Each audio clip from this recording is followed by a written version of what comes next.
Hello and welcome to the Daily Millwall for Tuesday the 13th of May 2025. In today's Millwall news, we've got one of these contracts sorted out. Now, it's not for a player whose contract is about to run out. It's for arguably one of the bright talents of the squad other than, Ivanovic.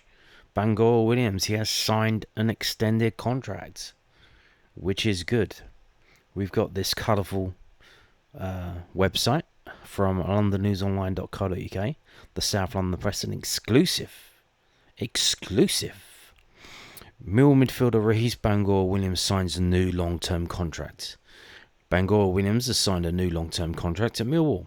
The South London Press understands the 20-year-old midfielder from Lambeth has agreed on new terms that run until 2030.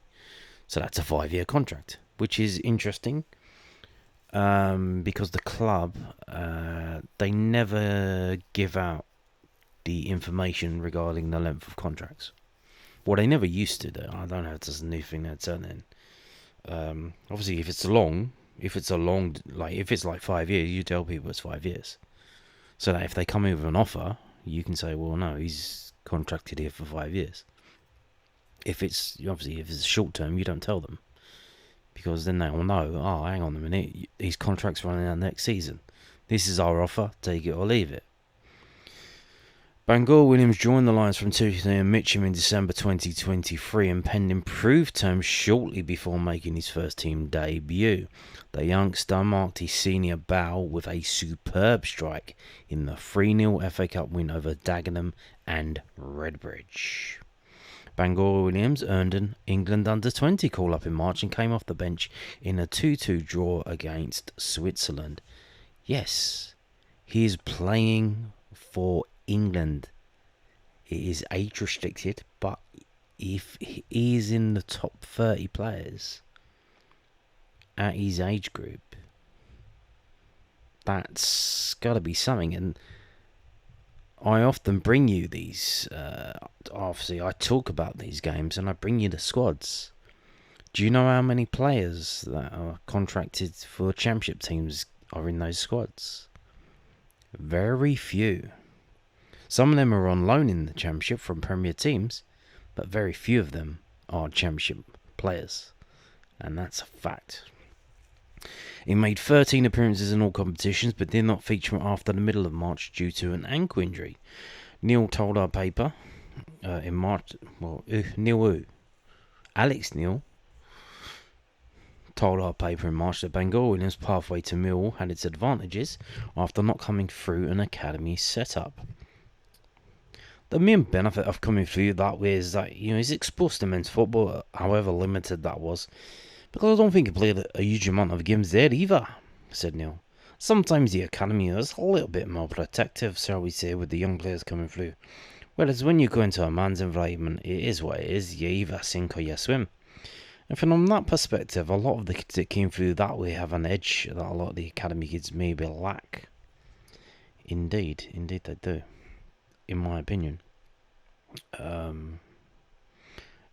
So, obviously, the South London Press comes out with this. It's an exclusive. And then, from the horse's mouth, millfc.co.uk, they confirm it. They do a photo shoot, a video. There's videos and stuff, and an interview with the man himself, Bangura Williams. So Millwall Football Club is delighted to announce that Ra'ees Bangura Williams has put pen to paper on a new long-term contract at the Den. Notice they don't tell you how long it is. The 20-year-old signs a new deal to remain a part of the Lions' plans for the foreseeable future, until they get a decent offer and he'll be sold. Bangura Williams made his first team debut in January's Emirates FA Cup third round victory over Dagenham and Redbridge after impressing in Kevin Nugent's under-21s set-up, scoring against the Daggers just 10 minutes after coming on. It's been an amazing season. It's been life-changing for me, to be honest. The way the club is trying to bring through the youth players, I think it's the right place for me to develop, said Bangura Williams. In a total of 13 appearances, Ra'ees has excited the Den's faithful and has provided a number of assists, most notably for Kasper de Noor during the home fixture against Cardiff City and for Mihailo Ivanovic at Portsmouth in January. His form earning him a call-up for England's elite league squad, which is England's under-20s. Bangura Williams missed the final part of the 24-25 campaign through injury, but will now look to cement a place in Alex Neil's starting at 11 for the 25-26 season. Mill's director of football, Steve Gallen, said, Ra'ees' remarkable journey to first team since January has been a true inspiration. From his Millwall debut to his first England under-20 cap, we're thrilled to see him sign a new long-term contract. This is a sign of our unwavering belief in Ra'ees as a person and as a first-team player. It's also, a well-deserved reward for his hard work and dedication since stepping up. And every young player at the club dreams of making their first team debut, and Ra'ees achieved this as a 20-year-old. He went one step further by scoring a goal to mark this milestone. Ra'ees embodies the future we're striving to build for at this club. Alex Neil's faith in him is not based on his age, but on his talent on the pitch, and we are confident that we will continue to see that in the years to come. Ra'ees' contract signing further demonstrates his commitment to the club and his desire to be a part of an exciting future. And finally, I want to express my appreciation to James Berylson and Alex Neil for their support in getting this finalised. Okay, that's interesting. Is it a big deal then? I imagine maybe it's like a hefty wage increase because, as mentioned in the piece that we just read, before he made his debut, he already got a new contract. So you already had a new contract, and now you give him an even newer contract, which you would imagine has better terms, obviously a longer term contract. So that is interesting. Now, moving on to this, which is the same thing, and they've come at it at a different angle, the Southern News, because obviously they didn't have the exclusive, but they're reporting it, and they speak to Kevin Nugent about that. So, Millwall under-21s coach Kevin Nugent praised Ra'ees Bangura Williams for his tactical intelligence, with the attacking midfielder signing a new long-term contract earlier today.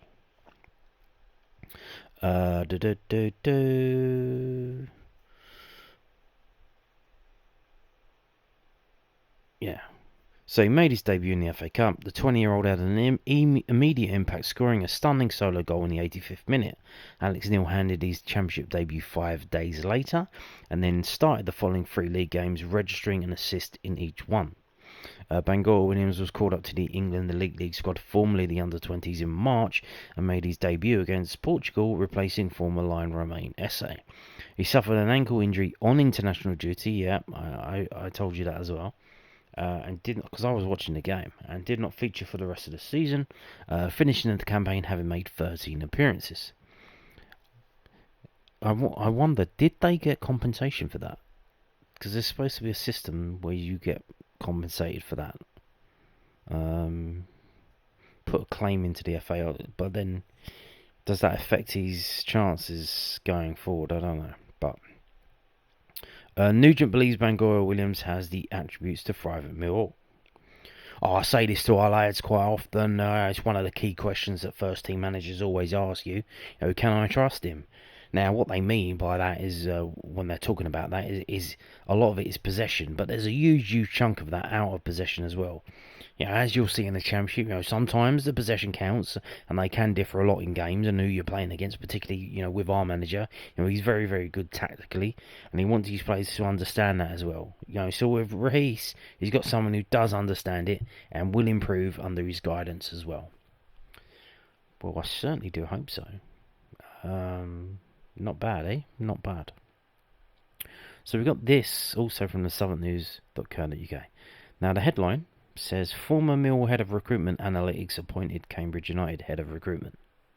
Okay. But I'm not sure if they discuss it in the story, but he's actually the current, whatever they said, head of recruitment analytics. So this is from millfc.co.uk. It's the club information, who's who. And at the training ground, this is all the people and all their job titles. He's there. And this is, up to date. Well, not that up to date because obviously he's left for Cambridge. So that is interesting. Behind the scenes. Now, obviously, it came out, a month ago? The club did a thing praising some kind of computer program system. I forget the name of it. And, they're saying it helped them identify targets around Europe and around the world. And helps them get in contact, and it's what they use to, link up with Vojvodina and get Ivanovic in. So maybe they've kind of like outsourced all of that stuff to this company's website, etc. And why do you need a head of analytics when you've got an outside firm doing it? You don't really need. You just need a liaison and someone who deals with that stuff. So yeah, go back to the story. So Cambridge United have appointed Millwall's head of recruitment analytics, Nicholas Tyler Hicks, as their new head of recruitment. Tyler Hicks joins Neil Harris, who was named Cambridge head coach in February, 2 months after he stepped down as Lions boss. Tyler Hicks first joined the Lions in 2012 as a performance analyst intern before coming head of academy analysis 2014. He then moved into a role as a first-team recruitment analyst. He left the club in 2020 to become a recruitment data analyst at Stoke City. Why did they always do that? Why did they always go to Stoke City? Freaking Aldo did that as well, didn't he? But returned 2 years... Oh, maybe he went up to uni up there. That's why Thingy went up there, was it? But returned 2 years later as Mill's head of recruitment analytics. Mark Bonner, Cambridge United Director of Football, told the club's official website, "Well, it's excellent news that we've got Nick joining us and to be our first head of recruitment in recent years, as we build a modern department that will grow in its use of data and analytics to, inform our work. His performance throughout the selection process was outstanding, and from that strong pool of applicants, I believe we made an exciting addition to the club. Nick will begin to develop a club intelligence platform, that lives beyond any individual and creates a modern and intellectual means by which all recruitment data, profiles and records and reporting is held. And we'll look to expand our network and reach and development a department that benefits the club in the medium and long term. In the short term, we'll all pull together as we aim to rebuild the squad ahead of the new season." And Tyler Hicks added, "Oh, I'm delighted to be joining Cambridge United as head of recruitment and, to build on the excellent work that's been done behind the scenes at the club in recent years. The opportunity to work alongside, Neil, who I know well, and Mark, to help develop the data, recruitment and analytics side of the club was of great interest, and I look forward to getting to work." Interesting stuff. Obviously, Cambridge got relegated and now in League Two. A lot of big words for a League Two team. Obviously, I think they're trying to get into the young player buy low, sell high business to some extent. But I don't know how it's going to work with Neil Harris because he thought Ivanovic was a donkey, and that didn't turn out too good, did it? So that is interesting. I wonder who's going to go to Cambridge United this season. Do you think Hutch is going to go there? Or George Saville? No, too early for him, I think. But, yeah, interesting. Now, we have another team confirmed for next season's EFL Championship 25-26. And that is Coventry City. Yes, Coventry City got knocked out of the playoffs tonight, by a Dan Ballard header in the 93rd minute. Bosh. How about that? Remember him, Dan Ballard? What a player. So, yeah, Sunderland knocked Coventry City out with a last-minute goal, so that means Coventry City join us. There are now just 2 places left for next season's 25-26 roster to be complete. One of those places will be taken by either Sheffield United or Sunderland, and the other one will be taken up by one of 4 teams that are competing for the League One playoffs at the moment, and that is either Leyton Orient, Stockport County, Charlton, or Wycombe Wanderers. And they will, I think they're playing their second legs tomorrow. Like, it's spread out, so it's day by day. So I think over the next 2 days, I'm not too sure, but we'll see. And then probably what we'll know obviously we have to wait for the playoff final, so that will be the last. No, both of them. So it's going to get narrowed down. So in the next 5 days, it's going to get narrowed down to whichever ones of the playoff finals go through and don't go through. So it's going to be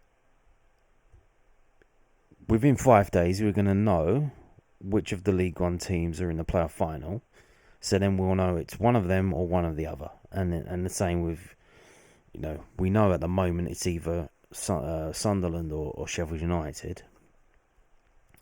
And then it's going to literally, it's a 50-50 then, isn't it? So we're going to know, but then we're going to have to wait until the end of the month before we find out when the playoff finals are played, and we know the loser of the Championship playoff will be coming back next season, and the winner of the League One playoff final will be coming to join us in this circus, and should be fun. And on that note, thank you for watching, and goodbye.